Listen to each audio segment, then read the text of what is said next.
You're useless. You can't even handle the chores or take care of the kids, let alone pay the alimony. Kyle spat out as he finally showed up at the hospital 3 weeks after my traffic accident. His harsh words cut through me as I lay there in the hospital bed, hoping he had come out of concern. Instead, he proved to be a disappointment. I sighed deeply. To be honest, I had already been considering a divorce. I didn't expect Kyle to bring it up now, but I guess I should be thankful. It saved us both some trouble. Fine, I agreed quickly, which surprised Kyle. Little did he know, I was already one step ahead. I wanted to tell him that I knew what he was planning and that I was silently laughing at him in my head. My name is Sarah. I'm a 40-year-old housewife living with my husband, Kyle, and our 7-year-old daughter, Lisa. Kyle and I met during a group blind date and got married when I was 30. He was easy to talk to, and eventually, I fell for him. Kyle was charming and the most handsome man at the table when we first met. When he expressed his interest in me, I felt flattered and proud. Kyle was incredibly romantic in our early days. He would surprise me with dessert plates and bouquets at fancy restaurants for my birthdays, take me on trips for our anniversaries, and write heartfelt letters at just the right moments. I felt so lucky to have him and eagerly accepted his marriage proposal, imagining a life full of surprises and excitement even after marriage. But once we were married, things took a turn. Hey Sarah, my dinner isn't ready yet. I've been working all day, and you can't even have dinner prepared when I get back. You're so lazy. Once married life began, he started demanding, like he was the master of the house and I was supposed to be his caretaker. At first, I was shocked by the change in him. I thought he was just joking. When we were dating, we used to laugh at each other's silly jokes. We imagined a sweet newlywed life where we called each other by cute nicknames and stayed lovey-dovey even after having kids. But it turned out he wasn't joking at all. He treated me like a servant, or something even worse. At first, I would laugh it off, thinking he was joking. But gradually I realized he was serious. He really saw me as his caretaker, and that was frightening. After we got married, I had to quit my job, and we depended on the money Kyle earned. I was scared that if I didn't do as he said, he might cut me off financially, so I felt trapped. Honestly, Kyle's income wasn't great. I was making more when I was working. Kyle only finished high school and jumped from one job to another. His unstable work history continued, quitting jobs every year or two. It seemed Kyle felt insecure about his background and took out his frustrations on me. I'm sorry I got delayed with some errands, I told him once. Don't make excuses, just hurry up and make it, Kyle replied, sitting down with a cold beer. This had become a common scene, but each time it happened, it chipped away at the person I used to be. I sighed and started cooking. My marriage made me miserable, but I managed to get by. The following year, our daughter Lisa was born, and my days became a series of struggles. As expected, Kyle didn't help much with Lisa. However, he would spoil her by buying her any candy or toy she wanted. I tried to raise Lisa properly, scolding her when needed, which made her cling to Kyle even more. Lisa, you like Daddy, don't you? Kyle asked her once. Yeah, Daddy is cool. I love Daddy, Lisa replied. I knew it, I'm super dad, Kyle said, looking at me smugly. It was frustrating, but I couldn't help feeling glad that Lisa loved her father. I just sighed again. Despite his spoiling her, Kyle never attended any of Lisa's kindergarten events like sports festivals or recitals. You know there's a parent-child race at Lisa's sports festival. Could you participate? I asked him. Huh? Why me? You're free that day, you do it, he responded. I'm busy with work every day, but the sports festival could be a great time for us to bond as parents. It's on a holiday, so you won't have to work, I said. Shut up. We're already close enough. Maybe you should work on your relationship with Lisa. She thinks you're mean, you know. You might want to fix that, Kyle said, laughing as he left for work. He called himself Super Dad, yet he never showed up to school events. I was worried that Kyle's habit of being easy on himself but hard on others might influence Lisa. He continued to leave all the housework and childcare to me and was lazy at home. Now Lisa is 5 years old and ready to start elementary school, but Kyle was still jumping from job to job. He had just quit his factory job last month and moved to a food and beverage company. I'll be working weekends at my new job since it's in the food industry, he said. Looks like we'll hardly see each other then, I replied. Can't be helped, it's work, he said. Honestly, I was relieved because I knew that with Kyle gone, my days would be a bit easier. I was tired of Kyle ordering me around on weekends. Now, I wouldn't have to be nagged by him to clean the floor or serve meals quickly. However, with Kyle out on weekends, Lisa would be sad. It's better for kids to spend holidays with the whole family. I have work, so please let Lisa know, Kyle said. I couldn't really argue with Kyle since he was the one bringing in the money. Reluctantly, I went to tell Lisa. I'm sorry, but Daddy won't be able to go out with you on his day off, I said, expecting her to be upset. I told her with a frown, but contrary to my expectations, Lisa seemed unconcerned. It's okay. If you're okay with it, then it's fine. You know he's not going to be here on all weekends, right? Daddy has been smelling strange lately, she said. A strange smell? I asked, puzzled. Lisa nodded and went back to her room. What on earth was she talking about? I'd been so busy with housework and taking care of our child that I hadn't noticed much about Kyle lately. Our marriage was not like it used to be, and I tried to avoid being around Kyle to keep things calm. The strange smell Lisa mentioned might be from the factory, I thought. Factories often use special solvents, so it made sense that Kyle could come home with a weird smell. If that was the case, the smell would probably go away soon. Kids are really honest, which is what makes them so endearing. Despite what he said, Kyle started leaving the house early in the morning even on his days off, which was odd. He also left every weekday. If he was working weekends, he should have a day off during the week. He left without saying anything to me, so I couldn't tell if he was going to work or not. I became curious about what he was doing, leaving so early even on his days off. One day, I decided to follow him. I asked Kyle, "You seem to be going out every day off. What are you doing?" Kyle looked confused for a moment, then answered in an annoyed tone while scratching his head, "I'm working. I go to work voluntarily." "Really? But you should take care of yourself, or your body won't hold up," I replied. "Shut up. Don't complain about my job," Kyle snapped back. I didn't understand why he got so angry when he often complained about my housework and child rearing. I didn't believe what Kyle said. There's no way he, who usually avoids trouble, would go to work voluntarily on his days off. I knew this from watching him closely over the years. If he was that passionate about work, he would have stayed at his previous job longer. I also started paying attention to the strange smell that Lisa mentioned. Indeed, Kyle came home with a sweet, strong fragrance. This strange smell was not from the factory. Why hadn't I noticed this before? I blamed myself for being so naive and vowed not to make the same mistake again. From then on, I decided to watch Kyle more carefully, especially on weekdays when he said he was going to work.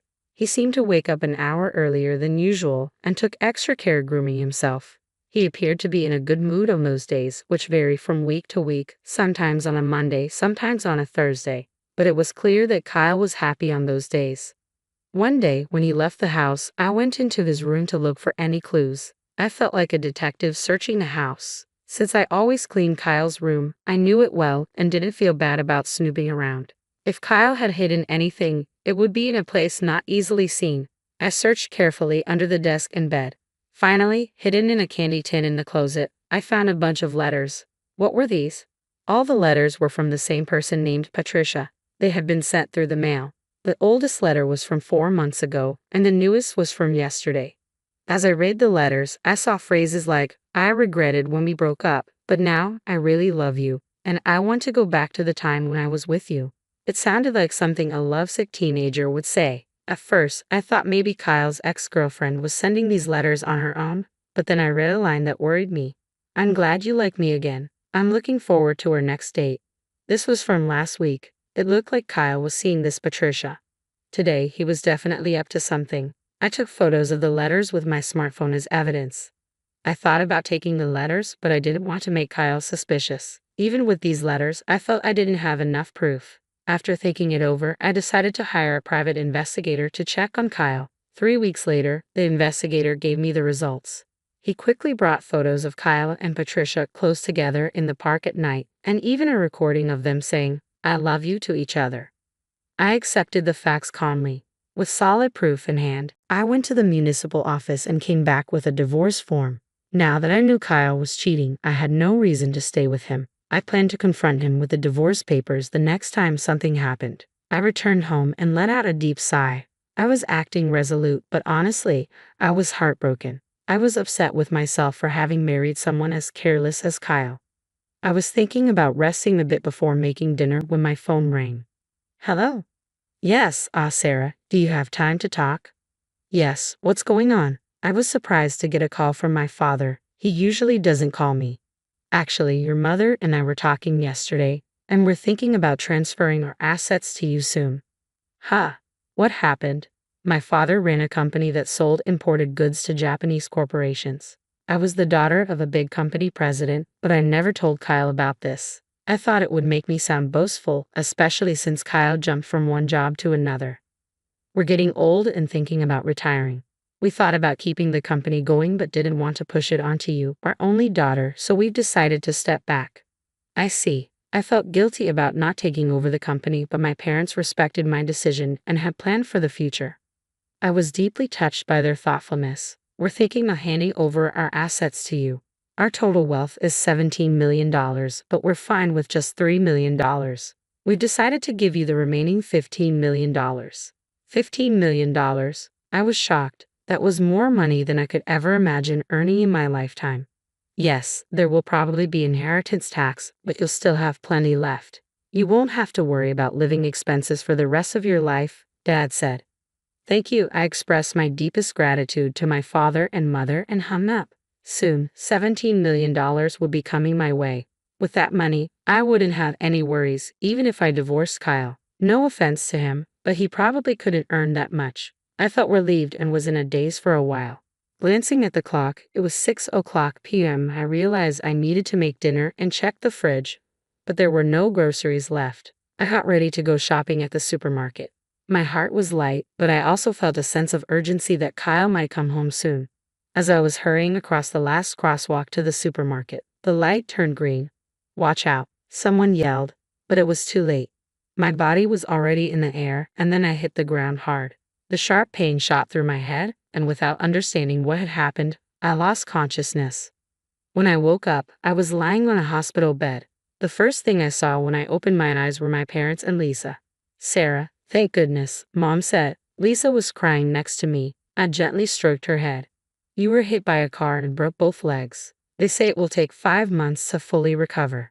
I felt dizzy thinking about being out of action for so long. From that day on, I was stuck in a wheelchair. Although the nurses took care of me, I felt frustrated and annoyed because I couldn't use my legs. During my stay in the hospital, my parents and friends visited me. My parents were now taking care of Lisa. Since Kyle was always at work, I thought that was better for her. I was glad everyone visited, but Kyle never came. I started to doubt his care, thinking, aren't we husband and wife? However, 1 week after I was hospitalized, Kyle finally showed up. Hey, feeling good? Kyle asked sarcastically.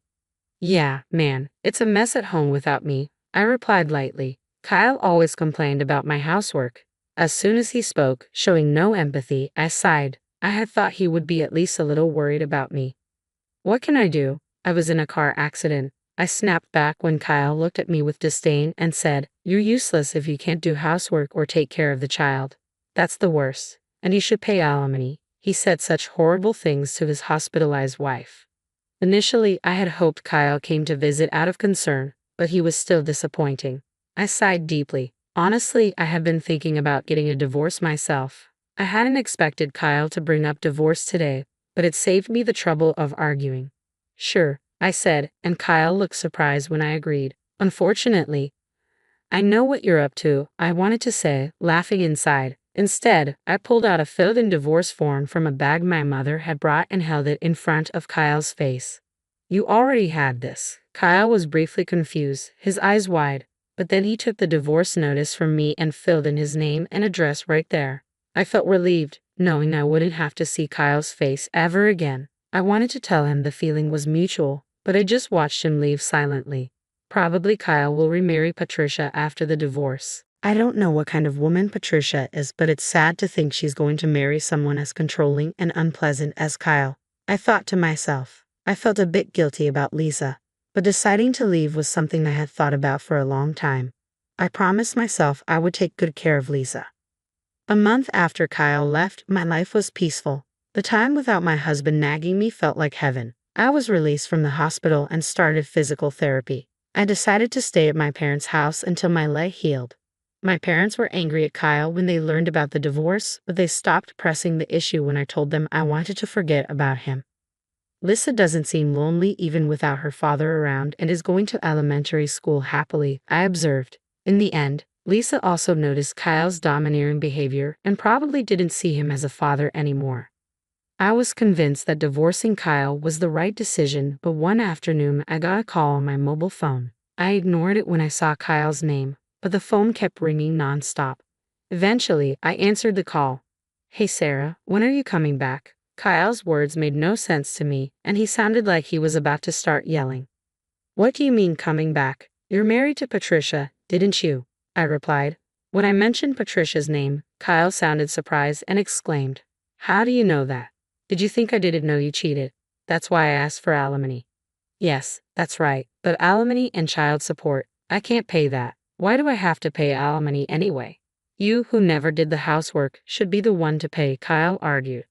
I was shocked to hear Kyle's argument. I had requested alimony and child support through a lawyer, but he hadn't paid yet. I knew Kyle didn't have a lot of money, but he should find a way to pay. Yet here he was saying something ridiculous like I should be the one to pay alimony. "I gathered evidence of your affair through a detective agency. The lawyer has seen it." It seems Kyle had already seen the evidence from the detective agency. That would make things easier, but him calling me was ridiculous. "I wanted a divorce even before I found out about the affair because you never helped with housework or childcare, and you complained all the time. I'm not your housekeeper, you know. But it's good you're married now. You have someone else to look after you. But here's the thing. Patricia can't do housework. Before we got married, she said, leave everything to me. But once we got married, her cooking is terrible, and she doesn't clean. I would have been better off with you. Marry me again. After all, you don't have any money, right? Lisa liked me too, didn't she?" Kyle said, which annoyed me. "What are you talking about? You divorced me and remarried. You're her partner, not my responsibility. And sorry to say, Lisa doesn't like you. And I have money. Don't lie to me. There's no way you have money. You were a housewife. You can't live without me." I had no intentions of telling Kyle about the fortune I inherited from my parents, but faced with his aggressive attitude, I had no choice but to reveal it. My parents are CEOs. Recently, I inherited their assets. It's around $52 million in total, so I can live without working for the rest of my life, I calmly stated over the phone, picturing Kyle's stunned reaction on the other end. "You're lying. There's no way you have such a huge amount of money," Kyle retorted skeptically. "It's true. If you want, I can have my parents tell you," I replied, sensing Kyle's disbelief beginning to waver. With that, Kyle finally seemed to believe my words and fell silent. Then he exploded, "If it's true, why didn't you tell me?" "Well, I wanted to tell you, but I knew about your affair and I had already formed a low opinion of you. At that point, there was no issue of property distribution, and I hadn't yet inherited the assets," I explained calmly, not willing to engage in a heated argument. Kyle bit his lip in frustration. He probably never imagined I had such assets. He must have been regretting that he should have never divorced me, but I was resolute. I didn't want to endure his terrible behavior anymore. "Can I hang up now? Please pay the alimony properly, reflect on your actions, and never call me again. Goodbye," I said firmly before hanging up. Immediately, I blocked Kyle's number so he couldn't call anymore. "Mom, who were you talking to?" Lisa walked into the room, curious. "Just a friend," I replied, smiling at Lisa. "But Lisa, do you want to go to the amusement park this weekend?" "Yes," Lisa beamed with happiness. Seeing her smile reminded me that her happiness was all that mattered to me. A few days later, I heard that Kyle had broken up with his new wife, Patricia. They argued because she wouldn't do housework, and Patricia ended up leaving him. Kyle, having been divorced twice in a short time, would probably find it hard to get married again. I hoped he would stay single for a while to prevent more people from getting hurt. After the divorce, Kyle lost his motivation and quit his job at the restaurant. He would probably find another job, but it might take him some time to get his life back on track. I felt a twinge of sympathy for him, but his problems were of his own making. I had blocked his calls so he couldn't ask me for money, and I avoided places where we used to go together. In my life, Kyle had virtually disappeared. Eventually, Kyle paid the alimony but ended up in debt. I didn't know how he would manage, but I hoped he learned from his mistakes. I continued to live comfortably at my parents' house. They told us we could stay as long as we liked. After my legs fully healed, I started part-time work at a local flower shop. Even though I didn't need to work, I found it better to be active and leave the house.